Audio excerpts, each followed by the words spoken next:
খিলগাঁওতে যে অমানবিক যে পাকিস্তান পুষ্ট যারা টেররিস্টরা ছিল, যেভাবে নৃশংসভাবে আমাদের ভারতীয় 25 জনকে হত্যা করেছেন এবং আমাদের যে নেপালের আরেকজনকে টোটাল 26 জনকে যে নৃশংসভাবে হত্যা করেছেন, আমাদের যশস্বী প্রধানমন্ত্রী নরেন্দ্র মোদীজি বলেছিলেন যে কাউকে ছাড়া হবে না, টেররিস্টকে ধ্বংস না করা পর্যন্ত প্রতিদিন চুপ থাকবে না ভারত।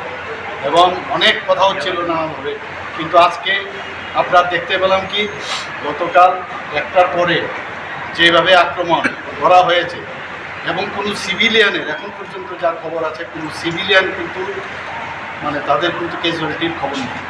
পাশাপাশি একদম প্ল্যান করে যেখানে যেখানে টার্গেট করা, যেখানে এই টেররিস্টদের জন্য যেখানে ট্রেনিং নেয় সেখানেই দেখে দেখে সেখানে বাছাই করে তাদেরকে টার্গেট করে সেগুলোকে ধ্বংস করা হয়েছে। কয়েকজনের খবর এসে মারা গেছে, যারা কমান্ডার ইত্যাদি আছে।